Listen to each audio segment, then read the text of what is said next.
Bismillahirrahmanirrahim. Assalamualaikum warahmatullahi wabarakatuh. Bismillahirrahmanirrahim. Alhamdulillah wa kafa, wassalatu wassalamu ala sayyidina Muhammadin Mustafa wa ala alihi wa ashabihi wa atba'ihi ahli sidqi wal wafa. Amma ba'd. Rabbi shrah li sadri wa yassir li amri wa hlul 'uqdatam min lisani yafqahu qawli. Allahumma arinal haqqa haqqan warzuqna ittiba'ah wa arinal batila batila warzuqna ijtinabah. Rabbi zidni ilma warzuqni fahma. Amma ba'd. Baik, kita sekarang coba membahas, kita lihat di Al-Quran surat Al-Imran 92. Jadi coba ya kita baca dulu. A'udzubillahi minasyaitonirrajim. Bismillahirrahmanirrahim. Lan tanalul birra hatta tunfiqu mimma tuhibbun wa ma tunfiqu min syai'in fa innallaha bihi alim. Lan tanalul birra hatta tunfiqu mimma tuhibbun. Anda tidak akan memperoleh kebaikan sampai Anda mau menginfakkan harta yang paling Anda sukai. Wa ma tunfiqu min syai'in fa innallaha bihi alim. Harta sedikit yang Anda infakkan, Allah mengetahui. Jadi sedikit, apalagi banyak, sedikit aja Anda infakkan, Allah tahu. Nah, ini menjadi penting, terutama kita menghadapi Ramadan. Jadi Ramadan itu, Rasul itu punya, kalau biasanya Rasul itu loman, Rasul itu dermawan, tapi paling dermawan ketika bulan Ramadan. Jadi Rasul itu punya kebiasaan, misalnya dia dipakai, terus ada sahabat bilang bahwa bagus itu, paling yang dipakai itu paling Rasul senengi. Itu Rasul ganti lagi diberikan kepada orang yang bilang begitu. Tapi ada orang motifnya macam-macam. Ada yang ingin seperti itu, ingin mendapatkan disentuh oleh baju yang menyentuh Nabi. Nah, dia dapat berkah namanya. Itu seperti itu motifnya. Setelah ayat ini turun, orang itu, para sahabat Nabi yang mendengar ayat ini, dia langsung mengevaluasi dirinya. Aku iki berinfak, nek sing diinfakno iku apa yang paling saya senangi atau yang enggak saya senangi. Nah, langsung mengevaluasi dirinya semua. Maka orang berlomba-lomba, ini ingin menginfakkan sesuatu yang paling ia sukai. Nah, ada seorang yang disebutkan dalam hadis Bukhari, dan hadis riwayat Bukhari itu, seorang sahabat bernama Abu Tolha. Abu Tolha ini kawin dengan seorang perempuan namanya Ummu Sulaim. Ini sama-sama sahabat Nabi. Ummu Sulaim ini janda. Sebelumnya kawin dengan orang bernama Malik. Kemudian punya anak namanya Anas. Maka Anas itu Anas bin Malik. Ibunya kawin lagi bernama Abu Talha. Jadi Abu Talha sama Anas itu ayah tiri. Iya, ayah tiri kalau sekarang.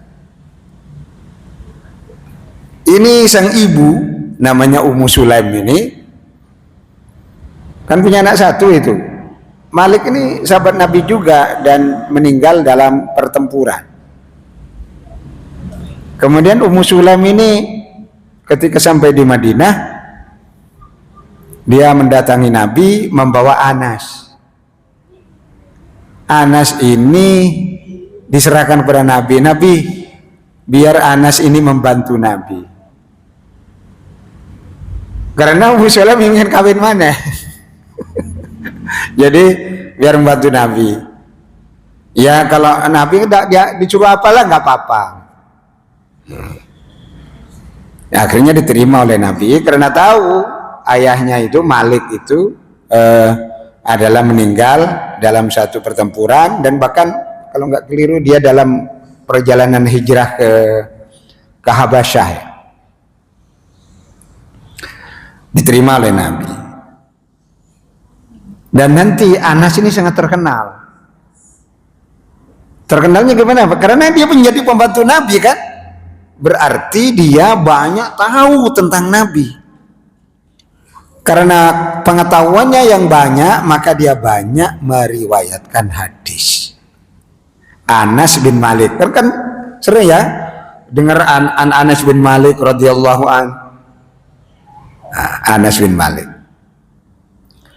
Lah, ibunya kawin sama Abu Talha. Otomatis sering berkunjung kepada Nabi untuk mengunjungi Anas itu. Jadi walaupun ibunya kan mengunjungi, otomatis suaminya kan ikut. Nah, berarti sudah anaknya, anak tiri kan gitu. Dan itu sangat dekat dengan Nabi. Jadi Abu Talha dekat, Ummu Sulaim sering ini mengunjungi Anas. Nah, bahkan ketika haji, ketika Nabi itu cukur tahallul awal waktu itu di Mina, di Jumroh Aqabah, setelah dicukur kan Nabi gundul. Kan ada yang megang rambut. Yang ditanya itu oleh Nabi, mana Abu Talha? Itu menunjukkan dia dekat. Abu Talha itulah yang menyimpan rambut Nabi. Dan rambut Nabi itulah yang sekarang menyebar di mana-mana, itu dari Abu Talha itu. Yang ada di Mesir, ada di Turki. Dan rambut itu sampai sekarang kan nggak hancur. Nah, dan itu ya biasa karena dari Nabi disakralkan sama orang. Bahkan kita bisa lihat gitu. Tapi untuk melihat rambut saja angel karena harus bayar karcis itu. Itu ada di mana? Di Topkapi di Turki, ada di Mesir juga ada, diberi bingkai. Itu mungkin hanya beberapa lembar aja, beberapa helai saja. Nah, itu jadi di situ ada bintangnya ala Anas, kemudian yang dua Abu Talha, ayah tiri Anas, suami dari Ummu Sulaim. Ummu Sulaim itu adalah ibunya Anas. Ketika turun ayat ini, Abu Talha itu mikir, hartaku yang paling saya sukai dia. Terus dia mikir, oh kalau harta saya yang paling saya sukai adalah tanah saya, bukan tanah sembarang tanah, tapi tanah yang paling produktif, yang paling menghasilkan. Nah tanah itu kata Abu Talha, ya tanah yang paling saya sukai dan itu menghasilkan adalah tanah Burja, namanya Burja. Burja itu taman, apa isinya kebun kurma, dan kebun kurma itu berada di sekitar Masjid Nabawi. Itu Pak, kalau dipertahankan, nilainya luar biasa itu. Dan itu di dalamnya ada sumurnya, dan Nabi biasanya datang ke situ, Nabi minum dari sumurnya, dan kebunnya itu, kurmanya itu lebat, menghasilkan. Nah, dia tapi bertekad siapa namanya? Abu Talha. Dia mendatangi Rasulullah. Rasul, setelah Al-Quran turun, lan tanalul birra hatta tunfiqu mimma tuhibbun wa ma tunfiqu min syai'in fa innallaha bihi alim. Kok saya itu berpikir saya ingin menafkahkan harta milik saya yang paling saya sukai. Yang lain banyak, tapi yang paling saya sukai ini. Kenapa saya suka? Karena itu tanah Burja itu Rasul sering ke sana, Rasul minum dari airnya, Rasul bisa saya kasih kurmanya. Nah, tapi Rasul itu ketika terus, kamu mau apa? Ini mau saya nafkahkan, mau saya infakkan, mau saya wakafkan. Kalau istilah sekarang wakaf produktif itu di jalan Allah dan Rasulnya. Terserah Rasul mau diapakan, saya nggak tahu, pokoknya saya serahkan.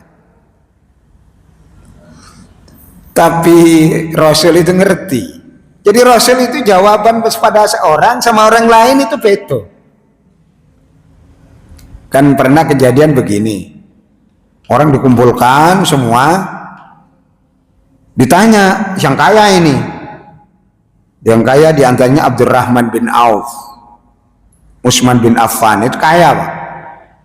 Kamu mau menginfakkan hartamu, ketika itu mau terjadi perang, Rasul mau mengirim pasukan yang disebut di dalam Al-Quran usrah, yaumul usrah. Yaumul usrah itu hari yang memang sulit, padahal harus perang.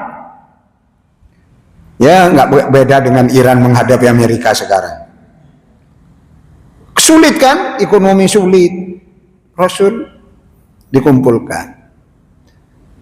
Siapa yang mau membiayai ini, nyumbang untuk biaya perang ini di jalan Allah? Utsman. Dijawab, berapa kamu?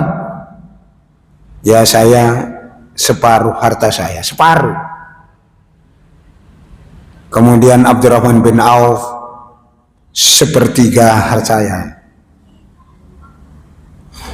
Kemudian tiba Abu Bakar. Abu Bakar, kalau kamu berapa Abu Bakar?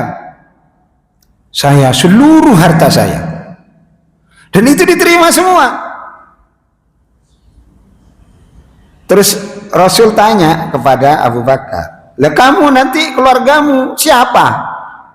Allah. Terserah Allah. Saya tawakal pada Allah dan saya yakin saya tidak akan kelaparan. Itu dan diterima kalau Abu Bakar. Nah, sekarang kembali ke Abu Talha.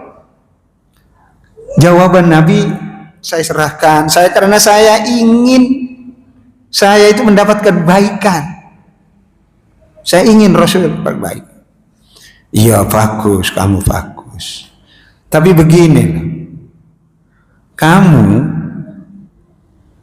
memberi hartamu kepada keluarga dekatmu, itu lebih baik dibandingkan kau berikan itu ke saya dan saya jadikan ini sebagai harta kas negara untuk kepentingan Islam dan kaum muslimin. Masih lebih baik kamu memberi kepada hartamu. Mungkin kamu nyumbang tapi sedikit, nggak apa-apa, yang paling kamu suka. Nah itu Rasul. Kok gitu? Orang bisa memahami nggak konsisten kan begitu? Karena Rasul tahu kadar keimanannya Abu Talha, tahu berbeda dengan Abu Bakar. Kalau Abu Bakar diterima. Nah, itu bedanya. Jadi Rasul itu menjawab tapi dibekali pengetahuan yang dalam terhadap orang yang bertanya. Nah, sekarang ini orang yang bertanya saya gak tahu, sehingga bisa jawaban saya salah itu karena nggak sesuai dengan yang kondisinya. Terus Abu Talha akhirnya kembali ke Abu Talha. Abu Talha itu, ya Rasul, tapi saya ingin. Ya nggak apa-apa, itu bagus. Hanya ojo tanah itu. Tanah itu sampean gunakan di samping untuk sampean sendiri, tapi juga untuk keluarga dekat, kepada istrimu, kepada anak-anakmu. Nah itu Rasul itu. Dan akhirnya tidak jadi diberikan. Dia diberikan harta lain yang memang menurut Rasul ini pantas kalau kamu ini. Tidak disebutkan di dalam hadis di mana tempatnya. Kalau ini jelas disebutkan di dalam hadis tanah Burja. Burja itu yang sekarang menjadi bagian tak terpisahkan dari Masjid Nabawi sekarang.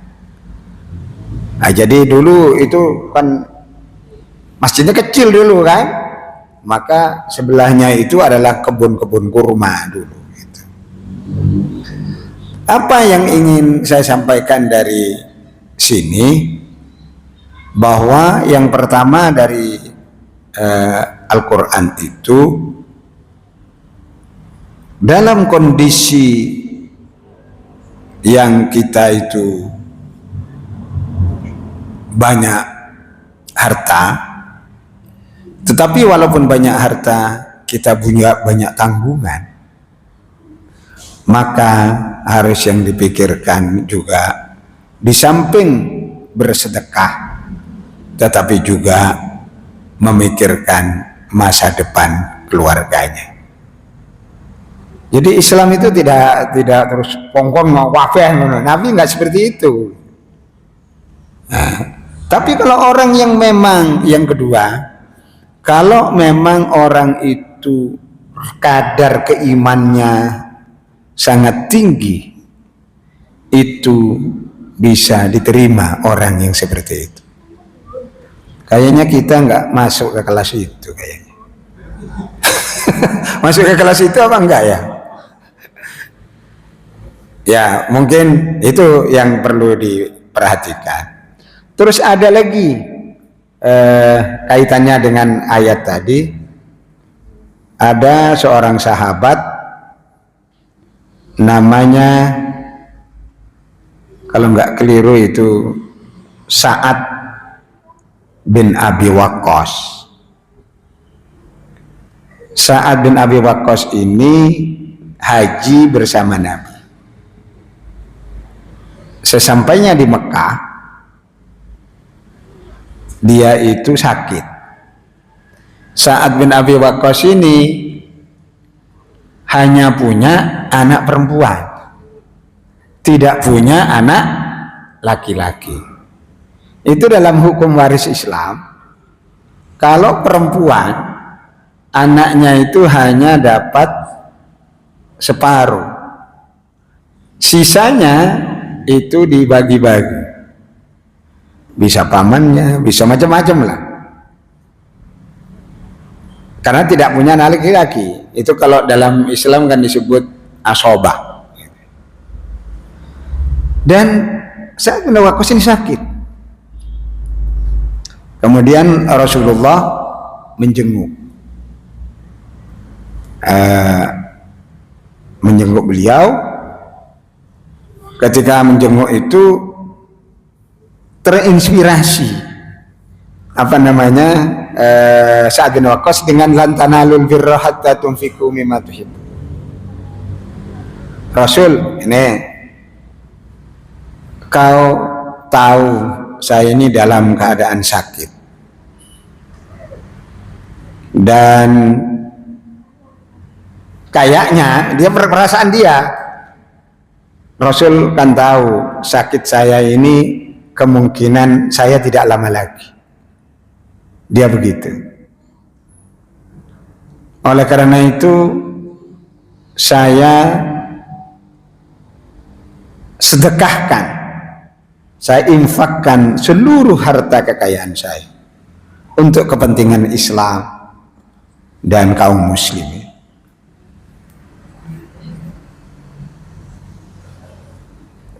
Andaikan itu yang menerima kata-kata itu saya tak terima itu.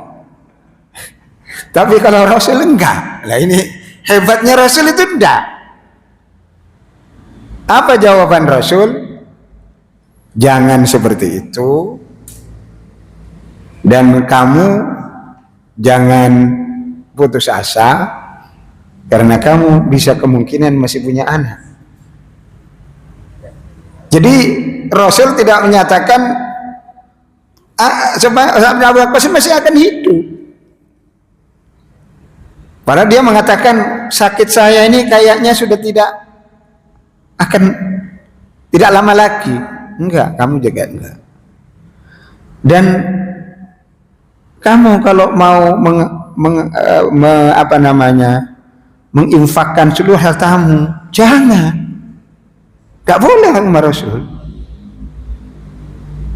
Jangan semua. Terus akhirnya sudah kalau begitu 2/3 Rasul. Berarti hanya 1/3. Kaya ini Sa'ad bin Waqqas. Enggak, itu terlalu banyak itu. Akhirnya berapa? Separuh Rasul. Sudah, jangan. Itu nanti keluargamu bagaimana nanti? Akhirnya 1/3 Rasul. Nah, ketika bilang 1/3, Rasul bilang, iya 1/3. Wa tsulutsu katsir. 1/3 itu banyak.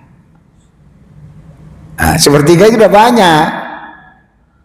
Nah, akhirnya setelah itu kan terus dia masih hidup Pak, dan masih tambah hartanya. Nah, itu akhirnya seperti itu. Jadi apa yang ingin saya sampaikan, dan Sa'ad bin Waqqas itu nggak meninggal Pak. Malah Rasul yang meninggal. Setelah itu Rasul pulang ke Madinah setelah haji itu 124 hari Rasulullah wafat. Nah, dan Sa'ad bin Waqqas terus. Tapi janjinya dia akan mewakafkan hartanya, wasiatnya itu 1/3 dari hartanya, dan itu dilaksanakan. Kan kalau sudah wasiat kayak gitu, itu harus dilaksanakan, Pak. Itu sama dengan hutang. Nah, itu ini yang mungkin harus kita pahami dalam hidup bermasyarakat, terutama orang yang menjadi tokoh masyarakat. Tidak harus orang mau berinfak terus diterima semua.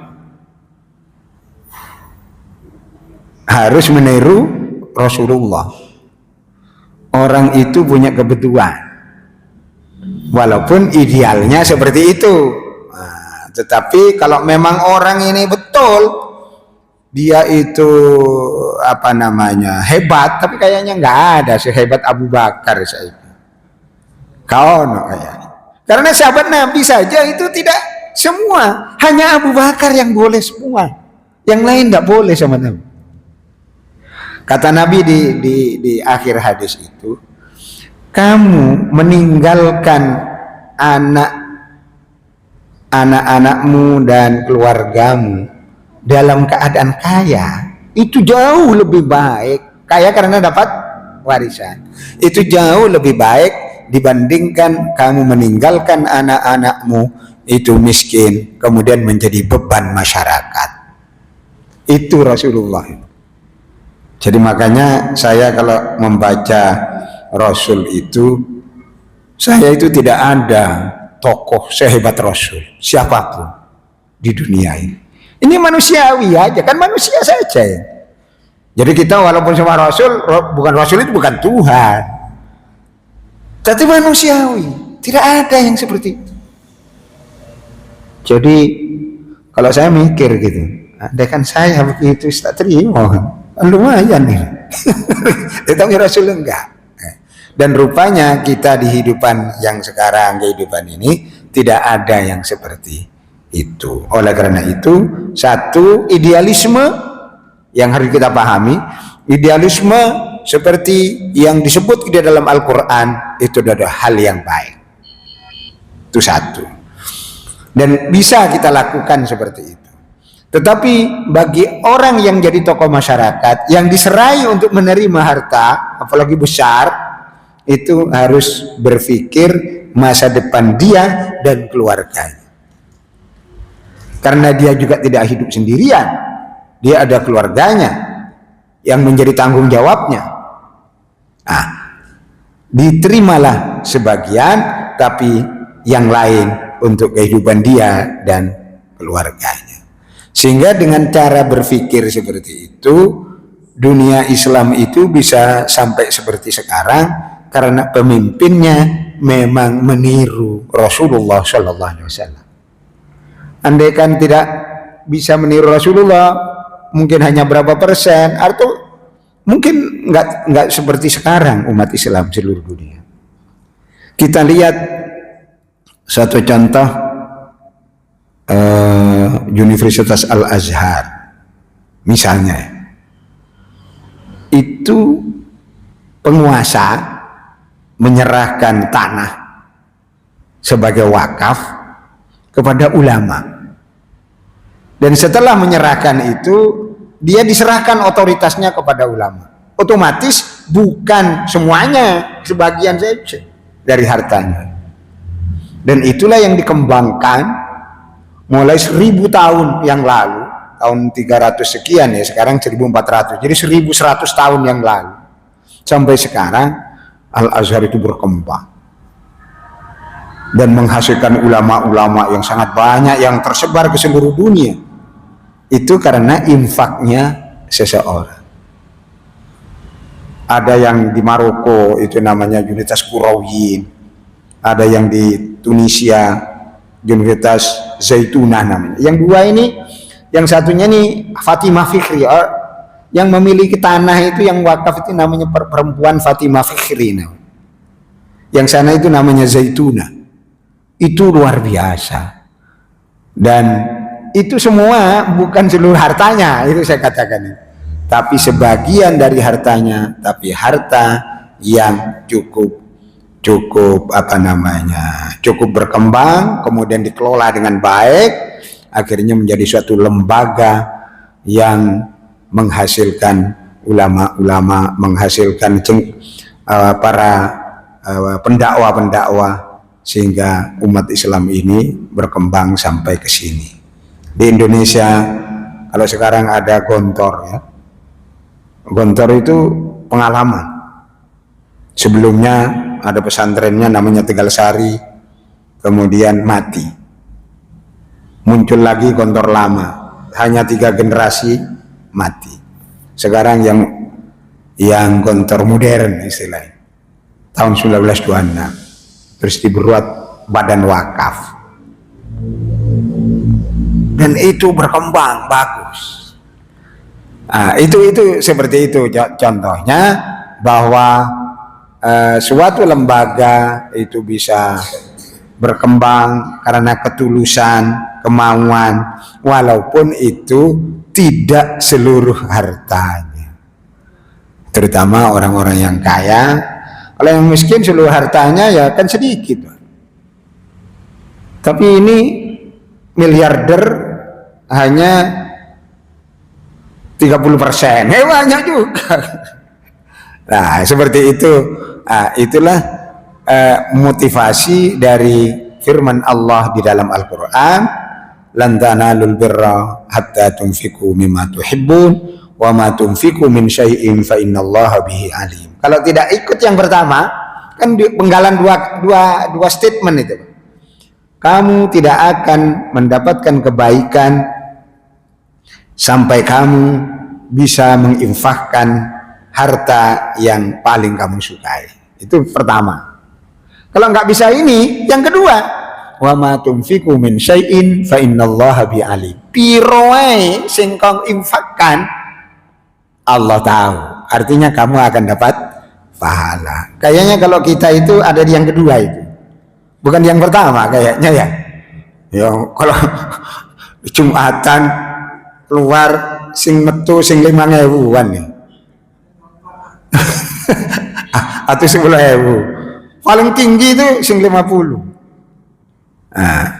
Kemudian yang 100 angel yang 100 itu. Ya kan 100 bukan 100 hanya ratusan kan? 100-nya misalnya 10 kan hanya 1. Nek 1 mek piro? Berapa persen? Kan 10%. Gitu. Tapi tidak apa-apa kita masuk ke statement yang kedua. Wa ma tunfiqu min syai'in fa innallaha bihi alim. Itu. Saya kira untuk sementara, karena saya harus kembali lagi ke tempat sedang manasik, saya cukupkan sampai di sini. Kurang lebihnya mohon maaf, mungkin saya beri waktu mungkin 10 menit untuk dialog. Dipersilakan, monggo.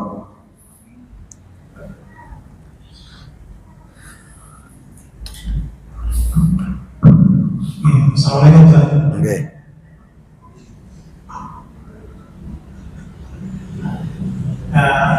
Ketika sahabat hijrah ke Madinah, itu ada cerita yang luar biasa, bahkan sampai menawari istrinya.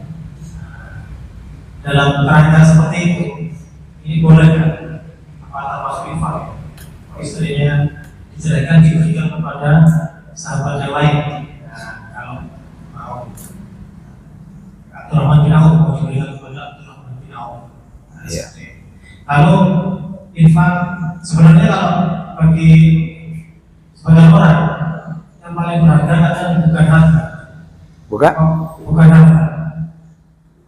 Bukan harta, tapi waktu. Iya. Karena dia dari segi harta mungkin tidak terlalu banyak yang infakkan waktunya, misalnya ngajar,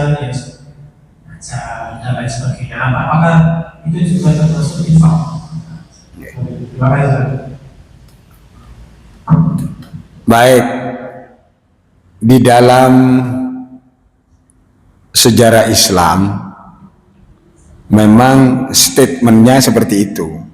Artinya ketika sahabat Nabi dari kaum Ansor datang, ada kaum Muhajirin dari Mekah, umumnya dari Mekah, tidak hanya Mekah ya, datang ke Madinah.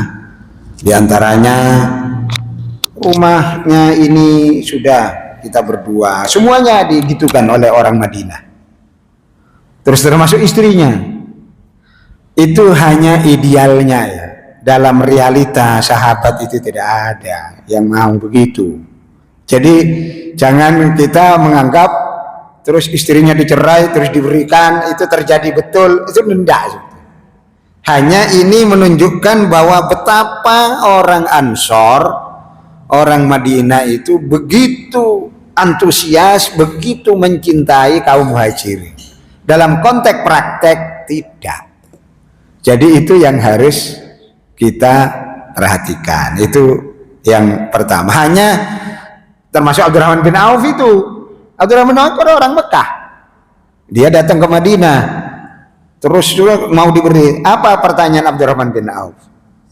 Enggak. Saya hanya minta tolong pasarnya itu di mana. Gitu. Kok langsung di mobil kayak foto-fotonya diambil, enggak gitu.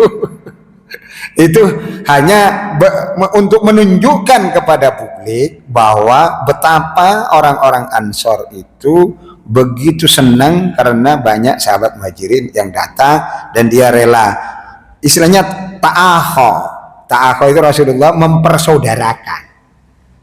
Tapi apakah menjadi saudara betul dalam pengertian nasab? Enggak. Kalau warisan nggak dapat juga itu. Jadi dalam konteks seperti itu untuk menunjukkan kesungguhan gitu ya, bahwa itu betul banget. Itu statement yang pertama pertanyaan itu. Kalau dari segi fikihnya itu nggak boleh.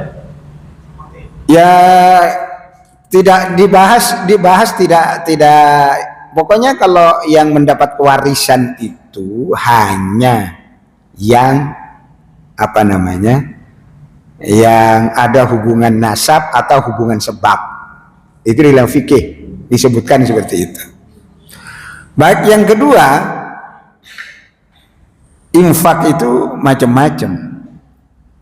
Ada orang yang infaknya itu infak ilmu. Nah, yang pertama ilmu. Infak ilmu itu yang memberi ilmu, mengajar itu infak juga. Apalagi ngajarnya nggak dibayar. Itu kalau di kampung ya, kiai-kiai di kampung itu ngaji anak-anak kecil-kecil itu. Saya masih kecil. Kalau bayaran itu nggak dibayar. Kiainya jadi petani. Nah itu juga infak. Nah, dan juga infak waktu juga kan, dia kalau dibuat untuk kerja kan dapat uang, tapi dia diajarkan untuk ke anak-anak, dan dia nggak menuntut kalau anaknya nanti sudah bagus jadi orang baik, juga nggak nuntut, hanya ngerti dewe menurut doa ya. Nah, biasanya ini kalau orang kampung ini, kenapa kalau di kampung itu zakat fitrah itu angel? Karena orang percaya saya ini nggak pernah ngasih apa-apa pada kiai saya, hanya ngasih 1 tahun sepenting pisan ngaji zakat fitrah. Itu yang terjadi. Nah itu menurut saya ini pemahaman itu namanya infak ilmu, infak waktu. Jadi ada juga penceramah. Jadi penceramah kalau sudah pakai tarif itu nggak infak, itu dodolan. Jadi kalau orang ya yang aktif di organisasi, orang datang ke Papua itu mahal Pak. Segala sesuatu mahal di Papua ini, dan muslimnya sedikit. Jadi kalau saya atau teman-teman yang ke sana itu atas nama organisasi, sampai ke sana bukan disangun, langsung diberitahu ini habisnya sekian, sewa kursi sekian, dikekno pada ininya, pada penceramahnya kok kon bayar. Nah, saya kira itu wajar karena memang di sana sulit, orang Islamnya masih sedikit. Nah, orang yang seperti ini itu namanya infak. Di samping infak ilmu, infak duit, gitu ya. Nah, jadi orang ke saya tidak habis pikir, tapi ono sing dalam tanda petik nakalan. Jadi ono penceramah nakalan, ono sing gak nakalan, ya gitu kan. Penceramah nakalan begini, dia situ sudah menjadi apa namanya, dibayar oleh Robito Alam Islam, Persatuan Umat Islam Dunia yang pusatnya di Mekah. Nah itu ada namanya dai, dikirim ke daerah-daerah itu dulu Pak, sampai sekarang masih ada ya. Itu digaji Pak. Ternyata ini saya tahu sendiri. Ternyata orang ini nggak pernah ke sana mungkin dalam satu bulan, mungkin 2 hari 3 hari di sana. Bayarnya gede Pak. Nanti di sana untuk laporan, ketika ke sana difoto, biar orang-orang pakai koteka itu, terus dikirim ke sana bahwa dia sudah ke sana. Padahal ke sana itu enggak, pada duitnya banyak bayarannya. Lengene iki gak oleh. Iya kan? Jadi dia memang orang sana nggak minta bayaran, tapi dia dapat bayaran dari lembaga internasional. Ono di Surabaya, di perumahan-perumahan elit di Surabaya. Ono wong sekarang juga ada. Jadi ada apa namanya? Ada yang seperti itu. Jadi kita itu melihat diri kita. Jadi orang itu walaupun jadi penceramah, bisa-bisa ilmunya melaknat dia. Kenapa? Karena dia tidak mengamalkan ilmunya. Karena dia tidak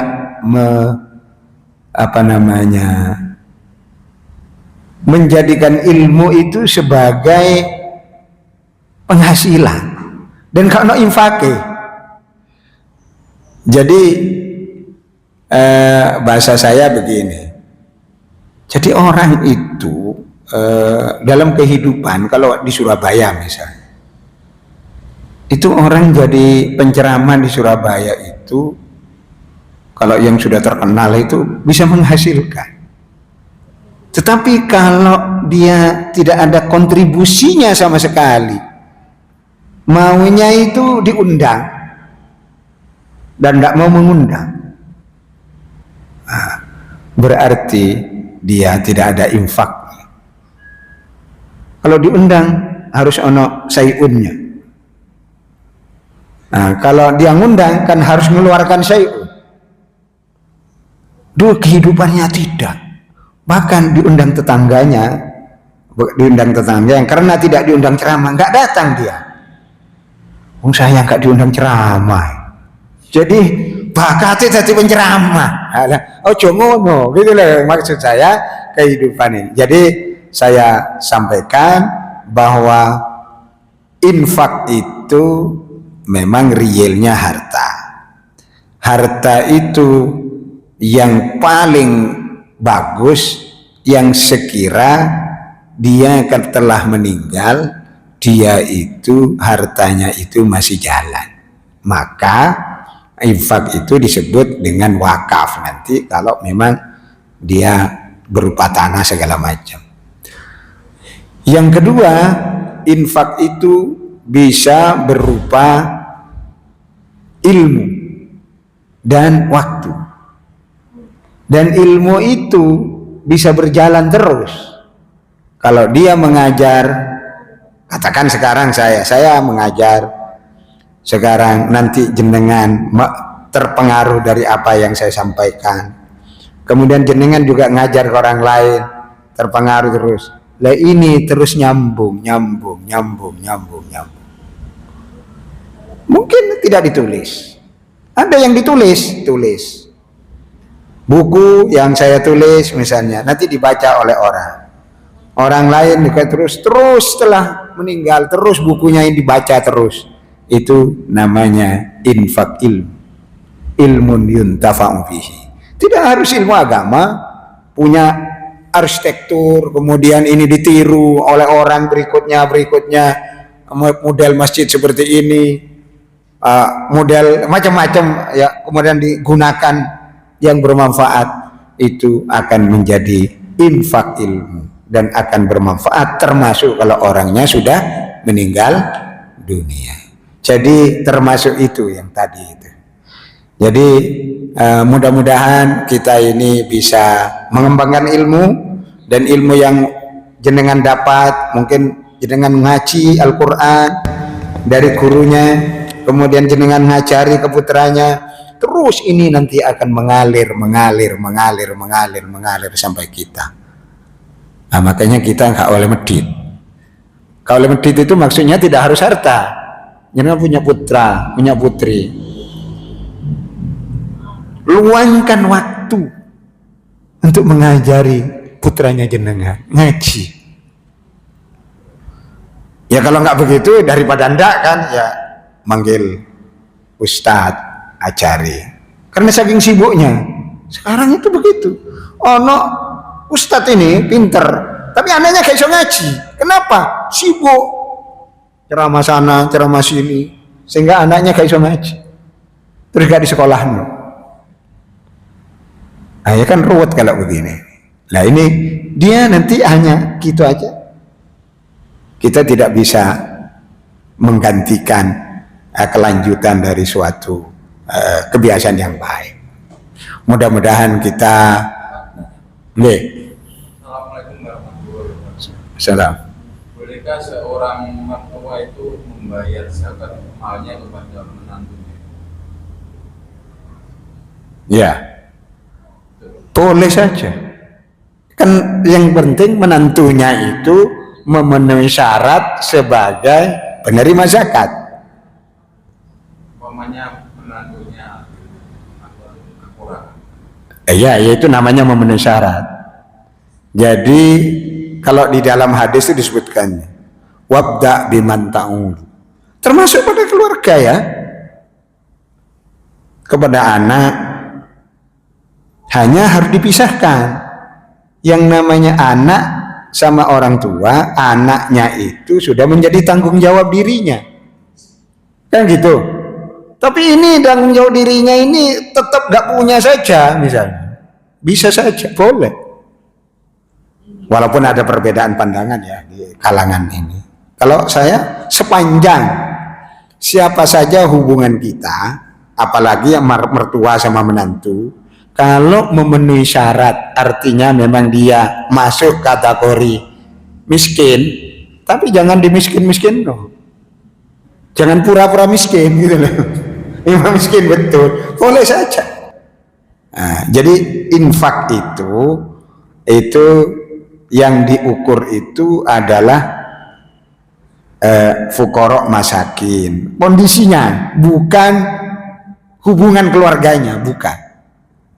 Jadi kalau masuk dalam kategori asnaf thamaniyah, kelompok yang 8 itu boleh.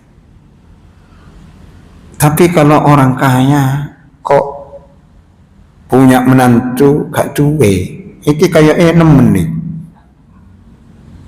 Nemen itu maksudnya ya diberi jalan loh menantunya itu untuk bisa cukup. Kan gitu. Lo mertuanya suki, menantunya miskin. Nah, memang kalau terjadi seperti itu gak apa-apa. Tapi mestinya harus berpikir yang kedua. Ini mertuanya kemedit. Mestinya kan diberi jalan kan, diberi modal, misalnya, supaya bisa usaha. Kan begitu.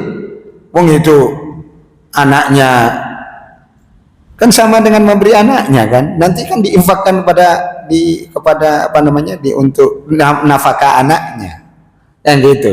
Itu Pak, ini intermisunya. Jadi kalau ada mertua apa boleh diberikan kepada menantunya? Mertua suki apa enggak ya? Nah, kalau mertuanya kaya kok menantunya nanti miskin nih, iki anak sing error ini. Iya kan, anak sing error ini. Ya artinya dia diberi jalan loh untuk bisa kaya, kan begitu. Jadi berpikirnya begini lah, cara berpikirnya itu, kita itu kalau memberi zakat, terutama zakat mal, itu yang dipikir itu ke depan tidak selalu menjadi mustahik, tidak selalu menjadi hak menerima zakat. Sekarang menerima, mungkin 2 tahun, besok masih bisa. Jangan sampai 3 lah. supaya ini yang sekarang mustahik nanti berikutnya dia jadi muzaki. Bisa paham maksud saya? Jadi makanya jangan sedikit. Makanya sekarang itu pakai Basnas, Badan Amil Zakat Nasional. Itu sudah supaya di ini, Pak. Oh, ini sekarang bisa nerima. Tapi nanti dia itu potensi untuk menjadi tukang menerima zakat. Sekarang beasiswa ya. Dari zakat itu diberikan beasiswa untuk S3. Selesai S3. Dia kan sudah bisa kerja itu. Nanti dia wajib zakat itu, Pak. Ojo njaluk mana? Gitu maksudnya. Jadi sama dengan pertanyaan tadi, mertua ambil mantu, dan segala macam. Ya, kalau dia mantu miskin, bapak mertua sugih, ono sing error ini. Iya kan? Ya kalau memang betul seperti itu boleh lah. Tapi ini harus dievaluasi, ada sing error itu. Saya kira itu yang bisa saya sampaikan karena saya harus kembali lagi karena sekarang terakhir dari bimbingan manasik yang saya lakukan, maka saya cukupkan sampai di sini. Saya kira itu dari saya, kurang lebihnya mohon maaf. Assalamualaikum warahmatullahi wabarakatuh.